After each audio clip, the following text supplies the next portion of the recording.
चंपा नगरी पर कौशाम्बी नगरी के राजा आक्रमण कर देते हैं। राजा तभी पूरी स्थल छोड़कर भाग जाते हैं। मंत्री आकर रानी रानी को युद्ध की सूचना देती है।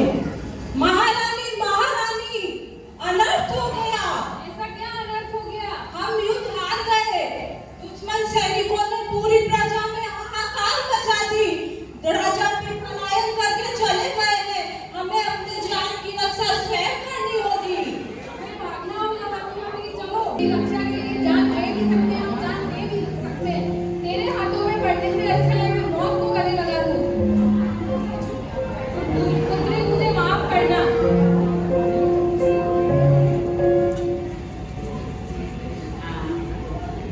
और इस प्रकार रानी रानी अपनी कटार निकाल कर जवान काट लेती है। माँ, तूने क्या किया माँ? माँ, माँ मुझे भी अपने साथ ले जा माँ। माँ, उठो ना माँ। माँ, माँ, माँ उठो माँ। माँ, उठो ना माँ। उठो माँ, उठो।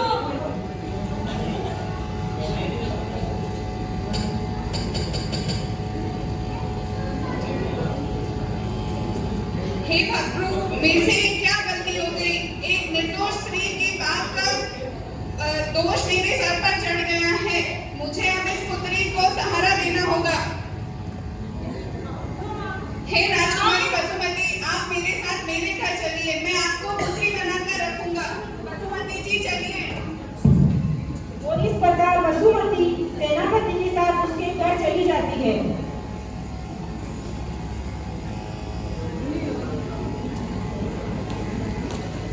हे प्रिय, देख मैं तेरे लिए क्या लाया हूँ।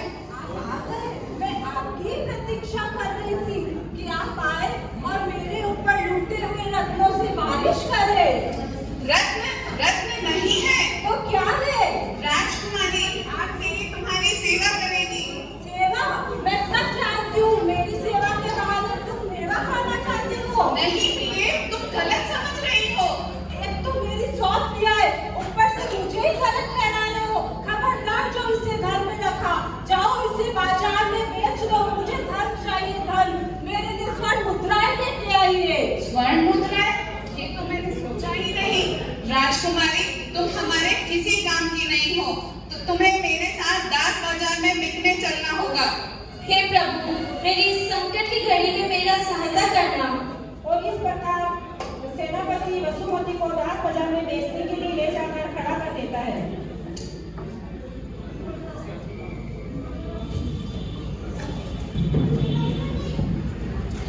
आइए आइए आइए और बोली लगाइए।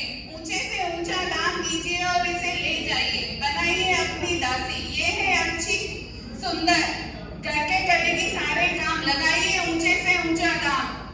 50,000, 1,00,000, 2 लाख। अति सुंदर। 2 लाख स्वर्ण मुद्राएं। 3,00,000, 4 लाख स्वर्ण मुद्राएं। कोई और है जो इससे ज्यादा बोली लगाना चाहता है? हे माता, तुम्हारा कार्य क्या है? तुम कौन सी कुल से हो? तुझे कुल से क्या करना? तुझे उत्तम वस्त्र, उत्तम भोजन दूंगी। जा, मैं तुझे बेचूंगी। नहीं नहीं, मैं नहीं चलूंगी तुम्हारे साथ। अगर मेरे साथ जबरदस्ती की तो आज मेरी लाश जाएगी। हे भगवान, मेरी इतनी परीक्षा न ले, मेरी सहायता कर। और उसी समय वहां पे तन्मा सेठ का आगमन होता है।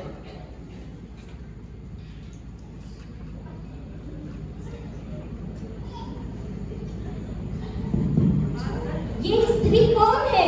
ये बाजार में बिकने के लिए खड़ी है। और तुम कौन हो? मेरा नाम धनवा है और आज मैं इस अबला नारी को गलत हाथों में पड़ने से बचाऊंगा। 5 लाख स्वर्ण मुद्राएं। कोई और है जो इससे ज्यादा बोली लगाना चाहता है? जाओ वसुमती, इनके साथ। ये लो 5 लाख स्वर्ण मुद्राएं।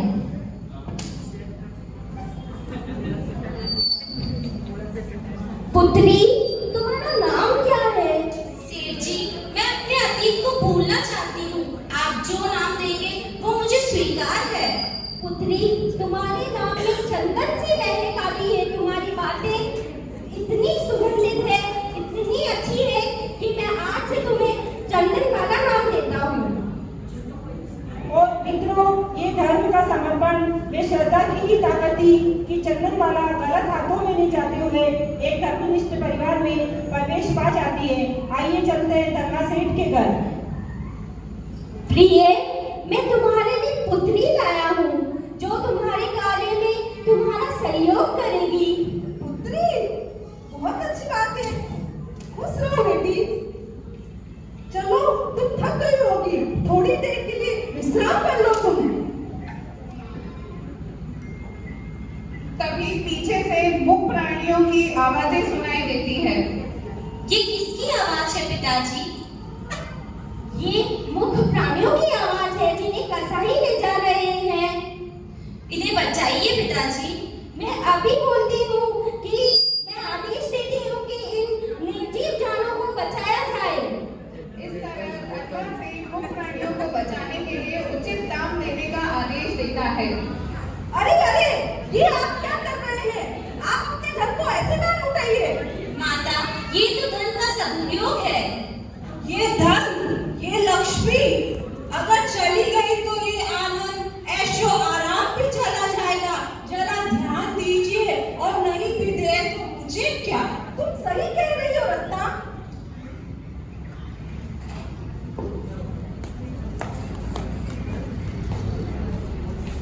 मुझे तो दाल में कुछ काला लग रहा है।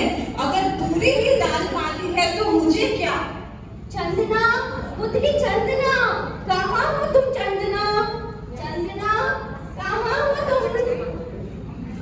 ऐसी क्या बात है जो आप सिर्फ चंदना से ही कहना चाहते हैं? प्रिय चंदना भगवत मुनि के आहार पानी का बड़ा ध्यान रखती है, इसलिए मैं उसे बताना चाहता हूँ कि नगर में मुनि महावीर आए हैं। 5.5 माह से तपस्या कर रहे हैं और उन्होंने बहुत कठोर अभिनय किए हैं। अगर उनके ये कठोर अभिनय हमारे यहाँ पूर्ण हो जाए तो हमारा जीवन धन्य हो जाएगा। तुम जानो, तुम्हारी चंदन माला जाने। अरे सुनो और मेरी बात। कल की आई चंदन माला सेठ जी के सर पे बैठकर नाच रही है। तुम देख के भी अनदेखा कर रही हो। तुम देखो या ना देखो, मुझे क्या। एक तो मेरे को लग रहा है तुम्हारी एक नहीं चलती, चलती तो उस चंदन माला की है। सुन तो नहीं रहा। आप देखे ना देखे, मुझे क्या। अब मुझे ही चंदना को ठीक करना होगा। आज से मैं सारी नौकरों की छुट्टी कर दूंगा। घर के सारे काम चंदना ही करेगी। तभी सेठ जी का घर पर आना होता है। चंदना, ओ चंदना। तुम्हें किसने बोला पानी पिलाने को? चंदना, ओ चंदना, कहाँ हो तुम चंदना? चंदना, कहाँ हो तुम चंदना? क्या हुआ? क्या कहना चाहते हैं आप चंदना से? चंदना, कहाँ हो तुम चंदना? मैं सिर्फ चंदना को ही बताऊंगा। हाँ पिताजी। चंदना, किसी को बोलो कि मेरे पैर आके धोए।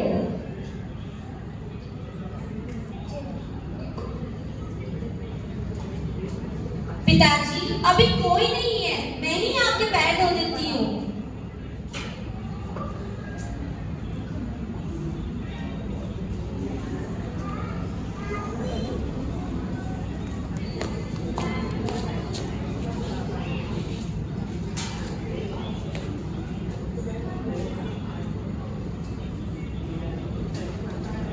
तब चंदना के बाल गीले न हो जाए यह सोचकर सेठ जी उसके बाल पीछे करते हैं। यह दृश्य देखकर सेठानी जी को शक हो जाता है।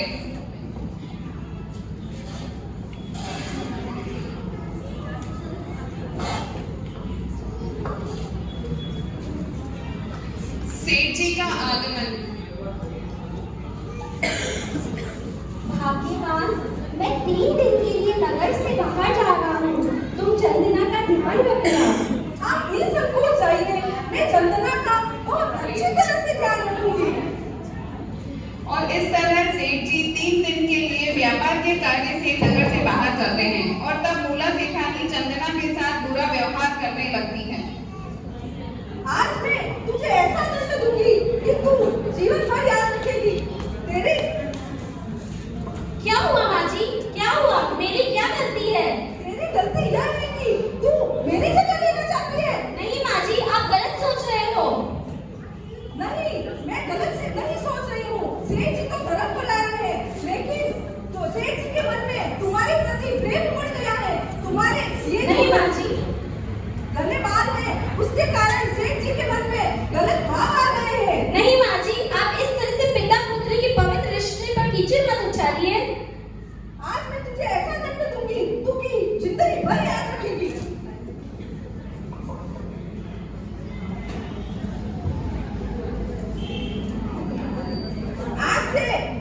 आज मैं ये तेरे जो सुंदर रानी जैसे बाल है, जिसे मेरे पति सहलाते रहते हैं, आज मैं उसे ही काट डालूंगी। माता, मेरे इन बालों के आगे आपकी खुशी के आगे मेरी कोई कीमत नहीं है। आज आपको प्रसन्न देखकर मुझे बहुत प्रसन्नता हो रही है। और इस तरह भोला सेठानी चंदन बाला का मुंडन कर देती है।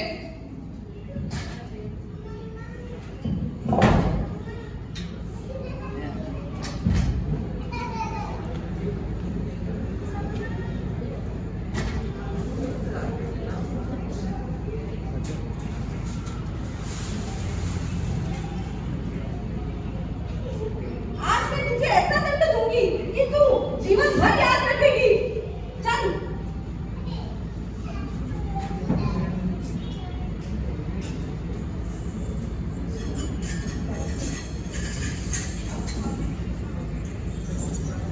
आप मेरे साथ ऐसा क्यों कर रहे हो माँ? मैंने कोई गलती नहीं करी माँ। माँ मेरे को ऐसे क्यों मान रही हो माँ?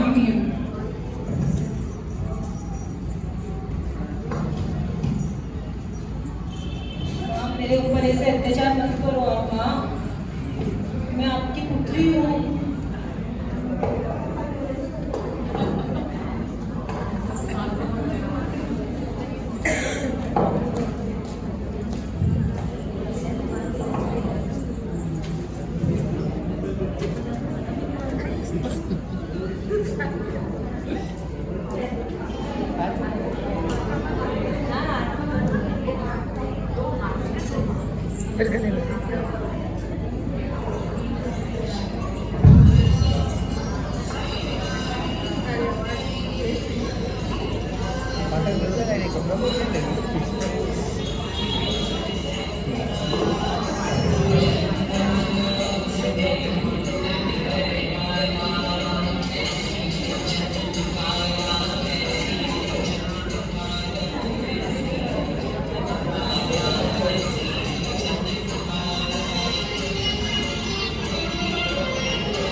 कितनी दुखद घड़ी है मित्रों। वे अंधेरे कमरे में बंद हैं, कपड़े मेले हैं, उनके हाथ पैरों में बेड़ियां हैं। इतने में धनवान सेठ का आगमन होता है। चंदना, कहाँ हो चंदना? चंदना, कहाँ हो चंदना? पिताजी, मैं यहाँ हूँ पिताजी। पुत्री, तुम्हारी ये हालत किसने की है?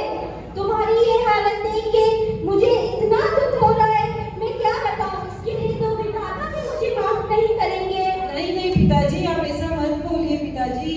कैसे ना कहूँ, तुम्हारी ये जो हालत है, ऐसी हालत तो जानवर की भी नहीं होती है। पिताजी, मैंने 3 दिन से कुछ भी नहीं खाया है।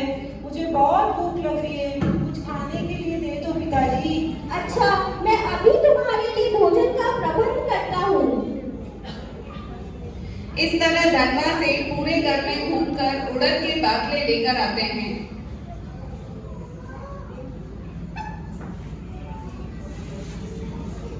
पुत्री, मैं पूरा घर घूम आया हूँ, मुझे खाने के लिए कुछ भी नहीं मिला। भैंस की तबीली में ये कुछ उड़द के बाफले मिले हैं, तुम यही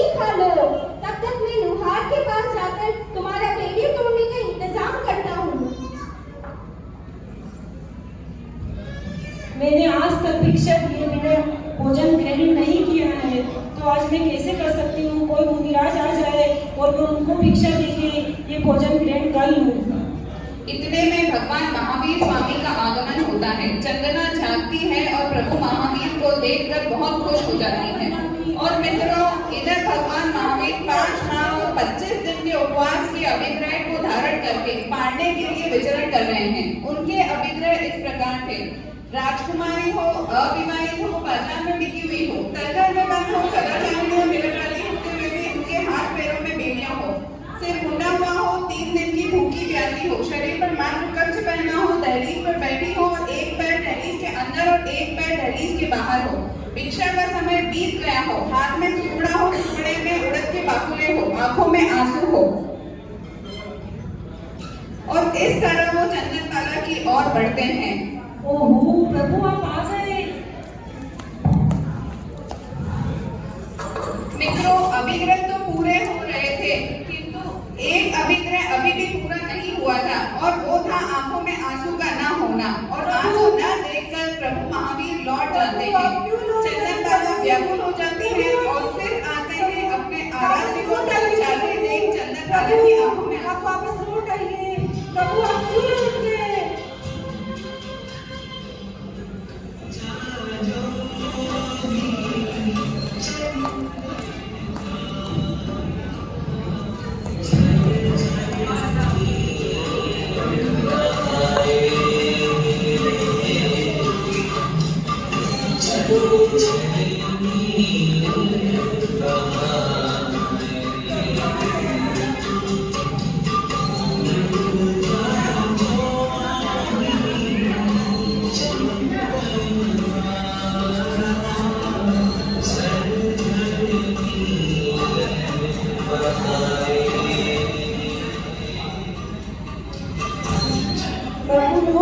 और मित्रों, भगवान महावीर स्वामी ने जैसे ही अपने भक्त की आंखों में आंसू देखे तो वे फिर से चंदनमाला की ओर लौटने लगे, क्योंकि उनके समस्त अभिग्रह पूरे हो गए थे। प्रभु पधार गए। भिक्षा